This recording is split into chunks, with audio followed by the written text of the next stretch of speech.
If a small percentage of people become like this, just by their way of being, they will change the atmosphere in the world.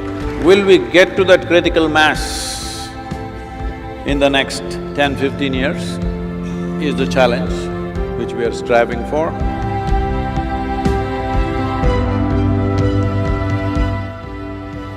Namaskaram, Sadhguru. I am living in the ashram for around 2 months. This place is so conducive for sadhana. I fear that if someday I have to travel outside or go home to meet my family, I will not be able to adjust. Is that once a person lives in ashram, he or she is unsuitable to live anywhere else?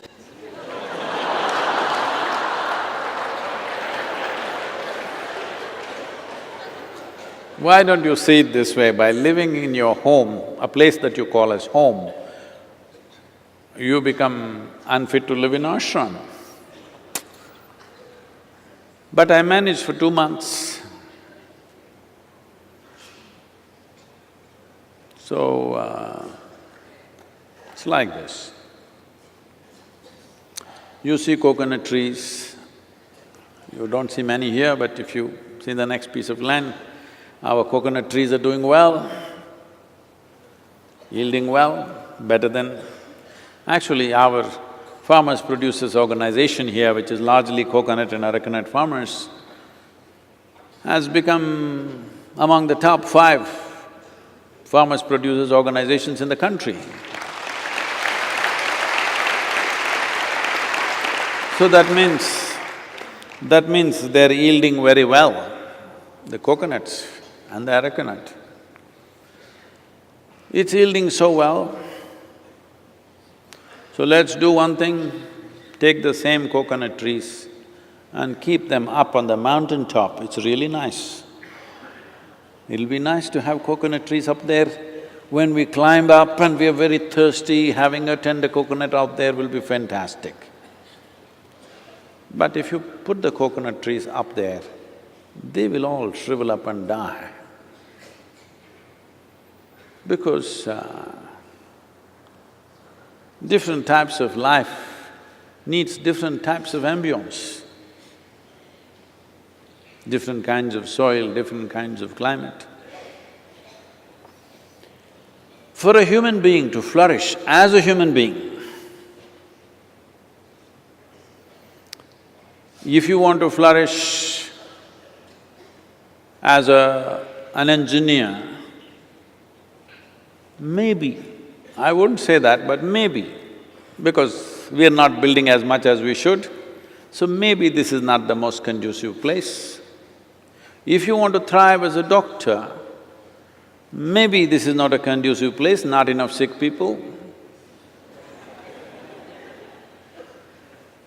If you want to be a lawyer, if you want to thrive as a lawyer, not a good place, because not enough disputes, so you can't thrive as a lawyer. But if you're seeing how this being should thrive, it needs a certain atmosphere. The ashram is designed for that, not for you to thrive as something else. Maybe a city or an industrial place or a law court may be better for other kinds of thriving. But if you want to thrive as a being, the entire atmosphere has been created for that. But if you want to thrive as an ego, very bad place to live, very bad place, not good. You will shrivel up quicker than a coconut tree on the mountain. So, different spaces are created for different reasons. First you must decide what is the purpose and direction of your life. After that, where to be will come naturally. Where to be, you want to be an industrial engineer, but you go and sit on the beach, no good. There's nothing to do there. Beach is for people who are holidaying, vacationing, just sitting there, enjoying the ocean and the sand and whatever. That's not a place to go and build an industry. So for that you have to be in one kind of place. But you want to thrive as a being, you're not interested in thrive as a profession, but you want to thrive as a being, then this is the place. That's why this place is created. I wish there were thousands of places like this across the country and in the world, but unfortunately it's not so. Because in the last few centuries, this entire system has been dislocated in many different ways. If you do not know this, if I mention the name Krishna, people will think of butter, flute and girls. But Krishna created over 1,000 spiritual ashrams in his lifetime in the northern plains.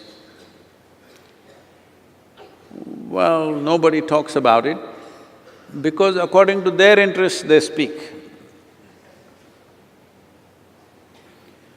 All that infrastructure has been razed to ground because of serial invasions that this land saw continuously by very wanton and cruel people who destroy everything that's not like them.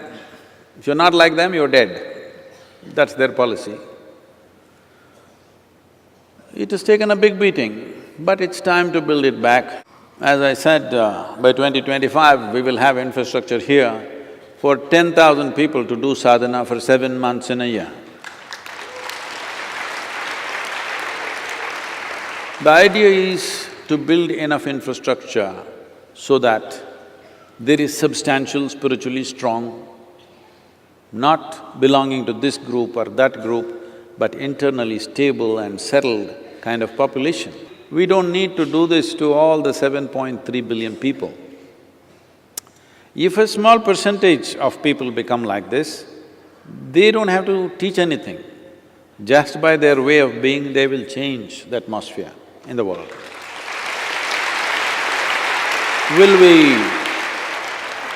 Will we get to that critical mass in the next 10-15 years is the challenge which we are striving for.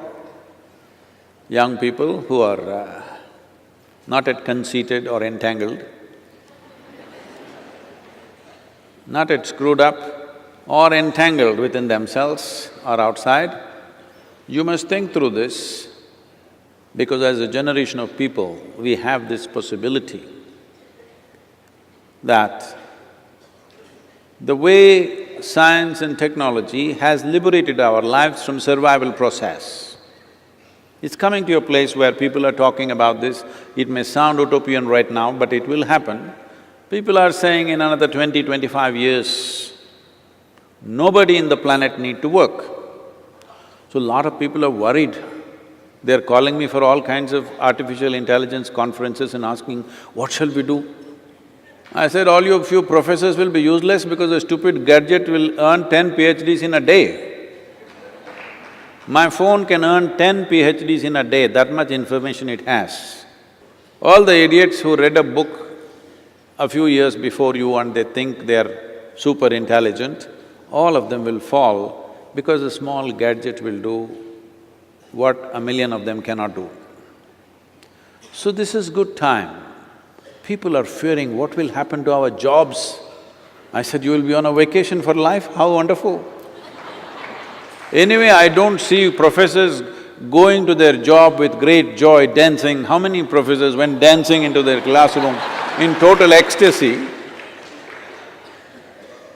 Now your phone will recite Gita, Vedas, Quran, Bible, whatever the hell you want, with total analysis.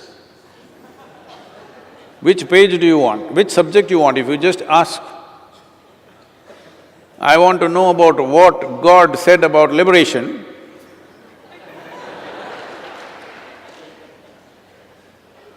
all out. Everything that you know by memory will be meaningless because gadgets will carry a zillion times more memory than you can carry. This is when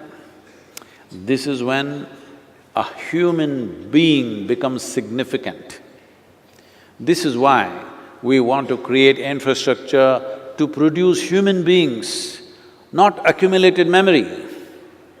This is what dissolving or demolishing your karma means. Instead of being an accumulated memory, you're becoming a being. So this atmosphere is created for that. If you think you have completed your mission, you should not have any problems anywhere. If you are work in progress, then you should not be living. You must finish the job, because a half-baked thing could be trouble, you know. So, it's important that they're all afraid that they will lose their jobs. I'm looking at how will I handle? Because once they don't have their jobs, all of them, initially they will freak and fret and drink, but then they will all come.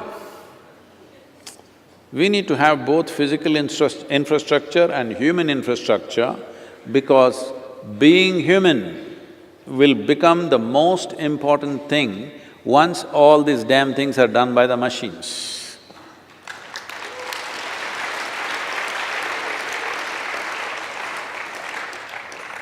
So you must stay for some more time and finish your job, then you will see wherever you go you are fine.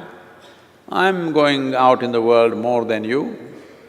I'm doing fine, whichever part of the world.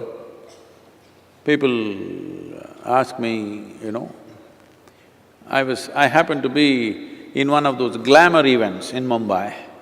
So some of the people were worried, how to have Sadhguru in this kind of magazine event, you know, it's too much glamour, the way people are dressed, they're drinking, they're doing this. I said, what makes you think that I will be disturbed by the way they are dressed or they are not dressed? Or what they are drinking or eating, what makes you think it'll disturb me in any way? My spirituality is not that fragile, that somebody is eating something, somebody is drinking something, somebody is dressed or not dressed. This is not even a matter for me, it's not even a thing for me. It is… because if your spiritual process is so fragile, then if you look at somebody, it'll collapse. Then you need to work upon yourself. Carrying something so fragile all the time is going to be stressful. If you're carrying something that is that fragile, suppose your feet are made like jelly. Wherever you step, it'll go like that, then it's difficult to walk. Then you're unfit to walk around in this world. So being unfit to walk around in this world, don't think it's spirituality. Spiritual means, if you take me to hell, I'm still like this only.